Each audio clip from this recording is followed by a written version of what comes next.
Hi, huge movie fanatic webbing at you, coming at you on a kind of a cool shit. You wouldn't know it's July 1st. It's like in the 60s degrees. It's and a cool, overcast, rainy day where it's too cold and rainy and stuff to be on the lake or the river. So I thought, well, all right. I bet the people miss this backdrop. And let's hear it. How about it for those river? I'm not talking about the actual reviews, but just like the I was really surprised, how amazing them videos were when I went through all them water forests and stuff. I mean, like, it really puts you there. The videos look just beautiful, and you can bet that I'm going to probably go back to the river whenever weather permits to do more reviews, even if they're not river related. I mean, just change up the scenery. It's just, and another thing is, my mind when I was on the river was so clear that it was just like I could really think, so it's a really good place to review. So to any of you people who actually enjoyed those river reviews, which I hope there's some, the plan is to obviously go back there and Lake Nate and all that wonderful stuff, and Hooters, and review at Hooters with women bouncing around in the background. That was a joke. Kind of like July Fools. Haha. It's July 1st when I'm recording this video. Anyway, my Jesus, blah blah blah blah. I'm here to review The Amazing Spider-Man 2. Now, I wasn't, if you watch my Captain America review, I was so unenamored by that movie that I think I may have mentioned that I don't know if I'm even going to see, because I think, Amazing Spider-Man 2 was the next big blockbuster to come out after Captain America, I think. And I said, I don't know if I'm even going to see it because, yeah. So I actually, it was like after I saw, a week after I saw Edge of Tomorrow, is that what it's called? Edge of Tomorrow, at this theater that's a new theater that I've been going to. It's an old theater, but it's the one that I switched because I'm not going to do this reserved seating shit. So I'm like, well, the theater's kind of cool, and it's kind of cheap if you go in a certain time of the day and the week. Then let's just go, Amazing Spider-Man 2 is not going to be in the theaters much longer. It actually turned out to be the last couple days that was in that particular theater. So let's just see it for this, super matinee during the week price, which is like $5.75 or something. And, long story short, I liked it for the most part. I think I gave the first Amazing Spider-Man 1.5 stars, I think. I was pretty underwhelmed with that movie at the time. I can't even remember when it must have came out 2 years ago. And me and Matt reviewed it, I think, and the review should still be up because I don't think I put any clips or anything in it, so it should still be up if you want to check out me and Matt's review of Amazing Spider-Man. But I like this movie. For the most part. I think that it is an improvement for me over the first one. This is the thing, ever since I saw is it The Social Network, I think, and Amazing Spider-Man, those are like the only two Andrew Garfield movies I think I've seen. And I like this kid. I was watching Amazing Spider-Man 2, I was sitting there in the theater, and I was going, you know what, my problem with so many actors today is that, like, there's no Jimmy Stewart's, there's no Marlon, I don't like Marlon Brando, what the fuck am I gonna, there's no Jimmy Stewart's, there's no James Cagney's, there's no, what's that other guy's name? I'm looking at you, sweetheart. I don't know, there's none of him.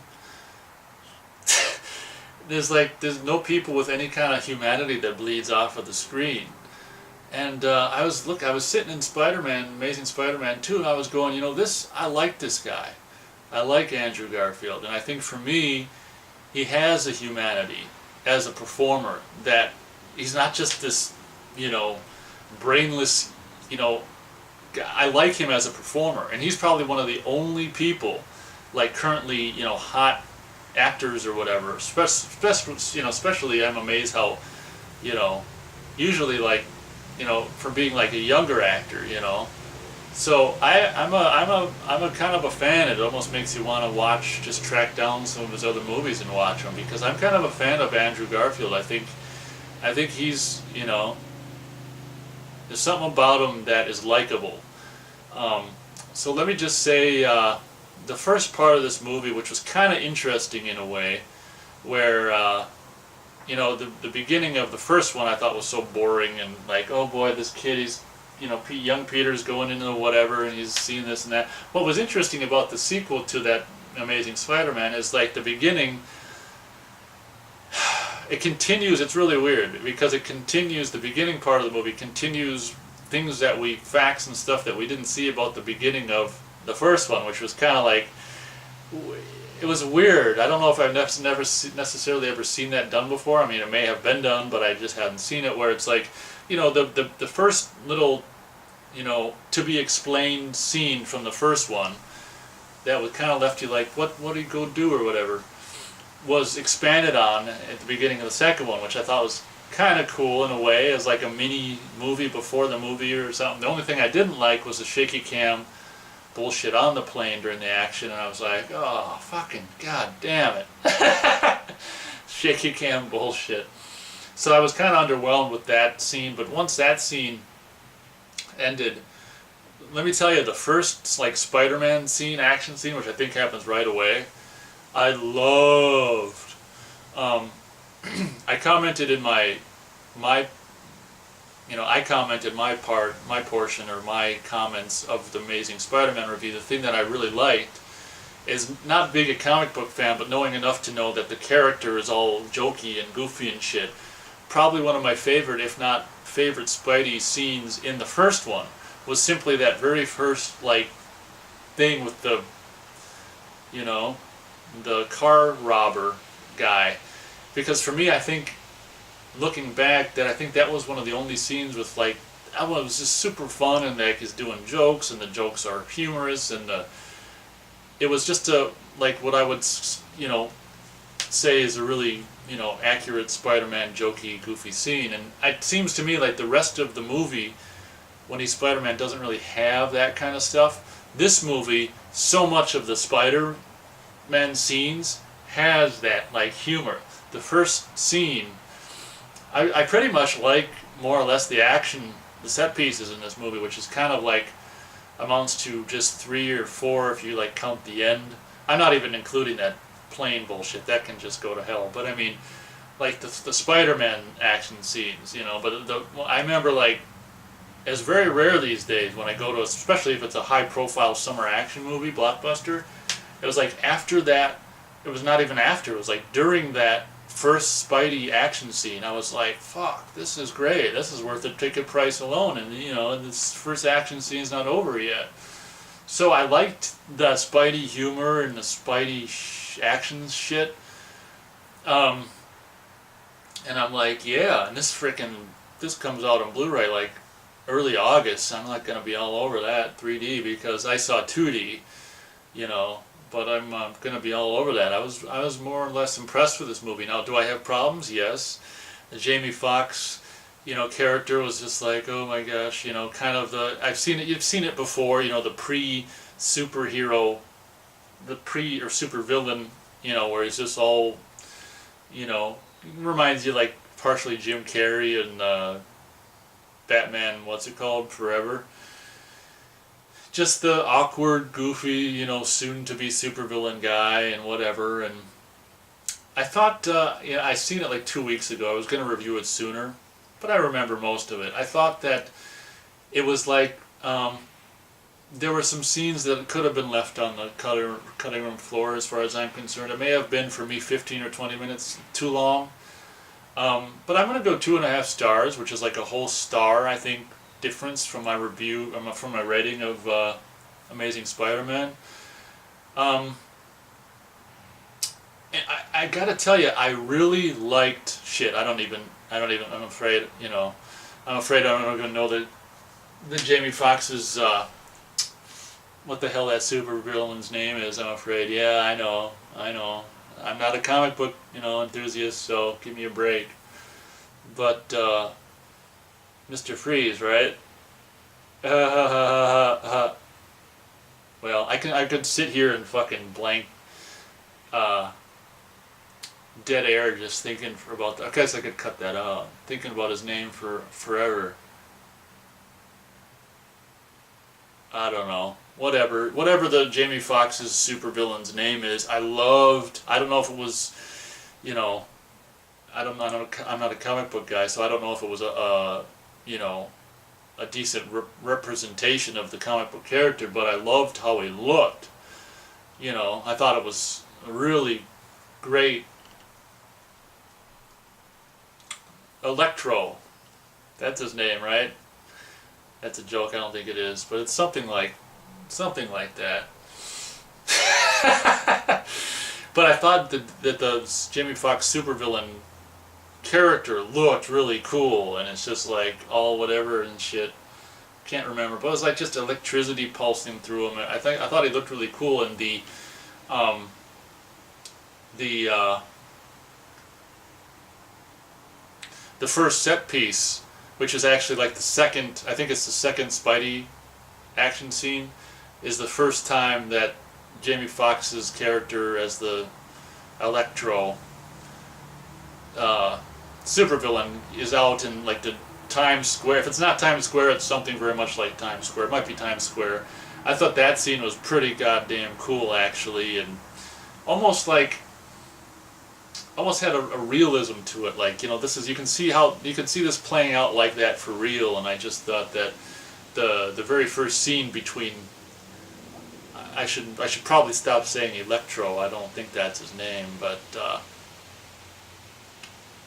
Jamie Foxx, I'll just say Jamie Foxx and the Spider-Man was a pretty cool thing, and that whole spider sense shit of just like, I was liking all that shit, like when the people were like, you know, Electro went, and it's like, and people are running, and it's like spider sense where it's like people like, and it's just, everything's like frozen, and the camera's going all around, and it's like people are gonna, you know, electricity's gonna go up the whatever handrails, and people are gonna touch the handrails, so Spider-Man's gonna do this and that and pull people off so they don't touch the handrails and all that kind of stuff. That was pretty goddamn cool. Like, it's just an idea, and it was pretty executed well. And so yeah, man, I'm, you know, it's like how many, it's like freaking 4 or 5 weeks from the day I'm doing this review until this movie's on Blu-ray. So, you know, I'm gonna be all over the 3D Blu-ray of Amazing Spider-Man 2, and I give it 2.5 stars.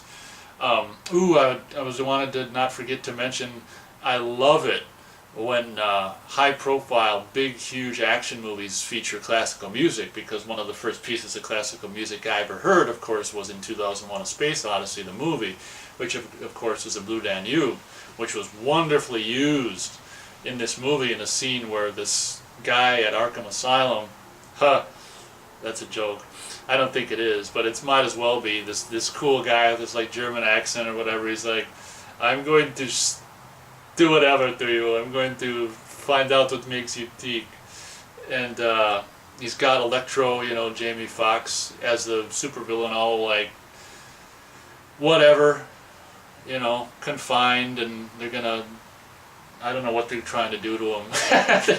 Trying to study him or whatever, but the music is used so amazingly, and I swear that piece of music just enhances, just enhances anything that it's put with.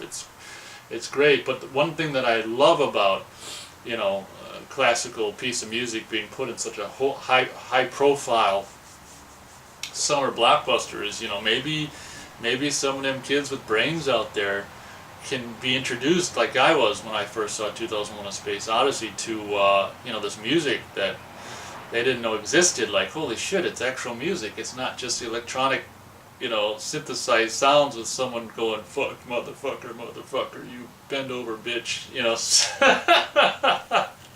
saying shit. It's like, because, you know, the fucking this whole generations are like growing up without music. It's like, wow, you know. So it's, I always am like, yeah, I always really pleased when a huge high profile movie has a, you know, very beautiful, you know, amazing piece of classical music in it. And it like starts and it lasts for quite a while, and then I think it fades in the background, and then I think the scene ends with it coming, you know, the end of the piece coming up again, and I'm like, yeah, I was just smiling in the theater. I was like, you know, and then not only is the music there, but it works so well in the scene, and it makes the scene so much cooler than if like some ghetto rap thing was playing, like Jamie Foxx be tied up like a motherfucker and he's fucking getting zapped and all this shit. So I think that might end it for my Amazing Spider-Man 2 review. Oh, let me just quickly say, wow, we're getting, sun's coming out. That another thing that was kind of interesting in the same vein of, like, you know, doing a sequel to the beginning of the, how do I say this? You know what, I mentioned the beginning of the movie, of the first one was like, we did a beginning of the movie, like a little mini sequel to that and found out more and all that kind of stuff. Another thing that I thought was kind of interesting that I've never really seen in a superhero movie, of course I haven't seen them all, way to end this movie, which of course, you know, we introduced, like, you know, the Octa arms and the, I think there's like at least 3 we've seen. Of course we've seen the octopus arms and the rhino, and it's like, oh gosh, you know, we know what's coming or whatever. And but instead of just showing that we actually have like a little bit of a beginning of an action scene, which you might see at the beginning of the third movie or something, which is really kind of cool. By that time I was like kind of actioned out, to be honest, because I'm, you know, not a young kid and I've got limits, you know, action limits, as I found out when I watched Transformers 4. But it was like kind of cool. It wasn't expected, you know, to see like the beginning of an action scene from a character, which I don't know if the Rhino's going to be. I would imagine maybe he'd be at least at the very beginning or something of the 4th one or so. I hope so, because that get-up, you know, that robo suit that he was in was kind of cool and all that. So it was really cool to see a part of the beginning of some action with the new villain at the end of this movie, instead of just showing a suit and going, ha ha, we're hinting, ha ha ha ha ha. You know, so that was cool. So in closing, I'll say that 2.5 stars for Amazing Spider-Man 2. And you can bet I'll buy the 3D Blu-ray in a couple weeks, you know, 5 weeks or so when it comes out. And let me know what you thought of the movie in the comments if you'd like, and thank you very much for watching.